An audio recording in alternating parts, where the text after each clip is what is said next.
¿Alguna vez has sentido que hay algo observándote en tu propia casa? ¿Has escuchado ruidos que no tienen explicación lógica? ¿O has visto objetos moverse solos frente a tus ojos? Tu primer instinto es empacar tus cosas y huir.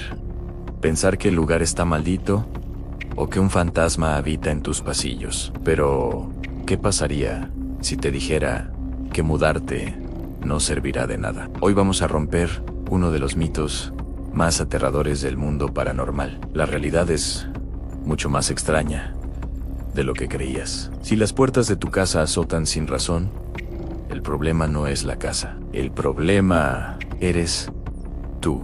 Bienvenido una vez más a este espacio donde abrimos los archivos que desafían nuestra comprensión de la realidad. Prepárate, porque hoy vamos a explorar las partes más oscuras de la mente humana y a descubrir por qué, en muchas ocasiones, tú eres el monstruo al que tanto le temes. Imagina, por un instante, que el terror se instala en tu hogar, que una auténtica película de horror está presente en tu propia casa, sin que puedas hacer nada para cambiar de canal. Tu hogar debería ser un templo sagrado, un lugar seguro, pero de repente se convierte en un infierno. Las luces se encienden solas, las cosas desaparecen y la temperatura cae drásticamente. Lo primero que hacemos es culpar a la casa. Sin embargo, los investigadores de lo paranormal han establecido una diferencia fundamental que casi nadie conoce: la enorme barrera entre una casa encantada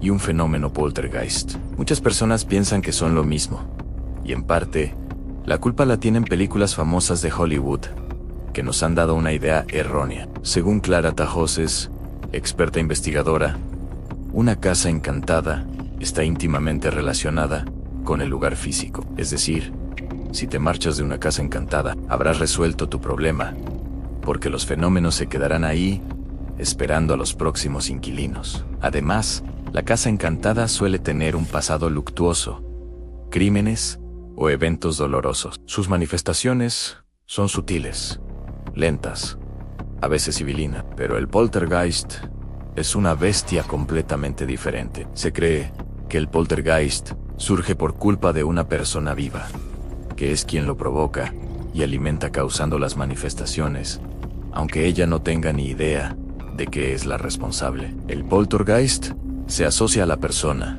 no al espacio. Esto significa que no hay tregua. Importa poco que huyas aterrorizado a otra ciudad, porque el terror volverá a reproducirse allá donde vayas. El poltergeist te persigue, porque el poltergeist nace de ti. Pero, ¿cómo es esto posible? ¿Cómo puedes estar rompiendo platos y lanzando sillas sin siquiera moverte? Para entenderlo, tenemos que hablar de la teoría animista, una de las hipótesis más fascinantes de la parapsicología. Los estudiosos se dieron cuenta de que hay un común denominador en todos estos fenómenos violentos, en un sujeto central. Los sucesos solo ocurren cuando esa persona está presente, y si se va, la normalidad regresa. El sujeto asiste a las manifestaciones como un testigo aterrorizado, pero en realidad es el sospechoso involuntario. Todo se origina por conflictos internos no resueltos,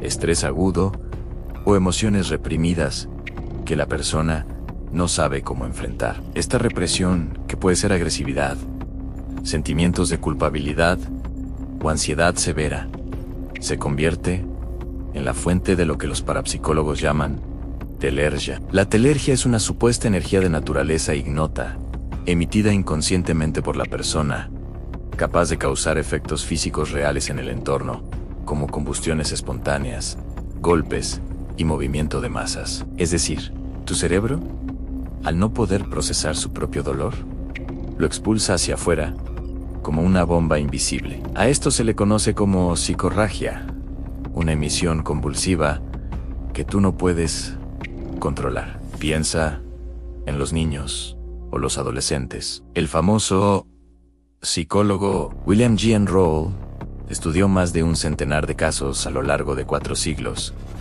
y se percató de que los sospechosos más frecuentes de originar un poltergeist suelen ser niños y adolescentes en plena pubertad. Están llenos de cambios hormonales, frustraciones y miedos que, literalmente, estallan en el mundo físico. Pero también ocurre con adultos sometidos a una presión inimaginable, o incluso con ancianos solitarios que proyectan su necesidad de atención en forma de caos paranormal. Quiero que viajemos mentalmente a Alemania, a finales de 1967, a la ciudad de Rosenheim. En un serio y respetable bufete de abogados comenzó el caos. Los tubos fluorescentes de luz se apagaban o explotaban solos. Alguien iba a revisar y encontraba los tubos girados 90 grados dentro de sus anclajes.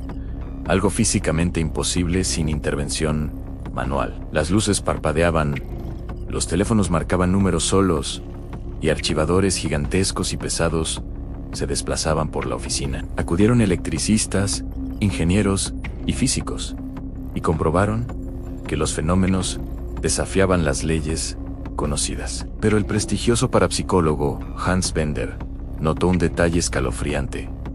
En todo esto solo ocurría cuando Annemarie Schaber, una secretaria de 19 años, recién contratada, caminaba por los pasillos. Cuando ella pasaba, los cuadros empezaban a moverse como en un terremoto y caían de las paredes.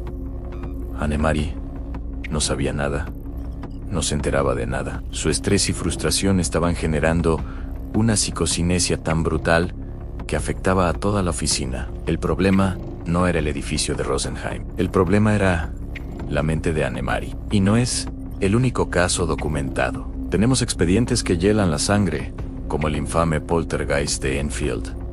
En Inglaterra, durante Chikatoshi, meses, los investigadores Maurice Grass y Guy Leon Playfair documentaron cómo los muebles volaban, descensos bruscos de temperatura y piezas que se estrellaban contra la pared. El epicentro era Jeanette, una niña de 11 años, que entraba en trances, y a través de la cual hablaba una voz ronca que decía llamarse Belle Wilkins, revelando detalles de su propia muerte que la niña era incapaz de conocer. O tomemos el terrorífico caso Vallecas en España. En los años 90, tras realizar una sesión de Ouija, la joven Estefanía comenzó a sufrir convulsiones y alucinaciones oscuras. Después de su trágica muerte, su familia vivió un infierno en su piso de Madrid. Pero los investigadores, al analizar las piezas del rompecabezas, dedujeron que el cóctel explosivo de dolor, pérdida y sugestión convirtió a la madre, Concepción, en el verdadero detonante inconsciente del poltergeist. El luto y el estrés extremo destrozaron la barrera entre su mente y la realidad.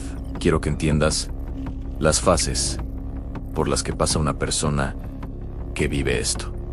Primero llega la negación. Escuchas un golpe y dices que fue el viento. Luego surge la duda. Te preguntas, ¿de dónde viene el ruido si estás solo?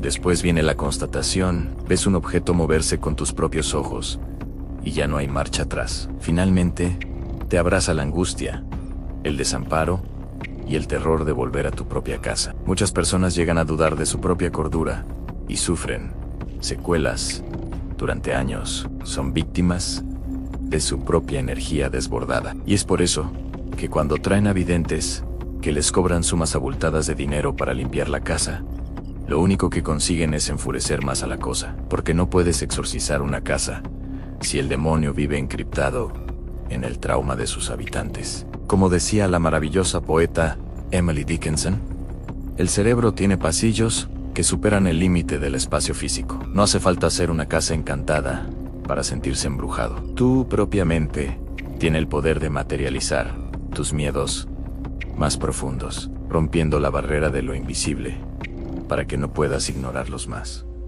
Así que, la próxima vez que escuches un golpe seco a tus espaldas, en la soledad de la noche, no mires hacia los rincones oscuros de la habitación. Mira hacia adentro. Si quieres que sigamos abriendo archivos como este y desentrañando la verdad que nos fue ocultada, suscríbete para no perderte el próximo video. Déjame en los comentarios, ¿alguna vez has sentido algo en tu casa que crees que fue provocado por tu propia mente? Hay historias que aún no deberían contarse, pero nosotros lo haremos. Haz clic en el video que aparece en pantalla para conocer el caso de la entidad que se esconde detrás de las grabaciones perdidas. Nos vemos en el misterio.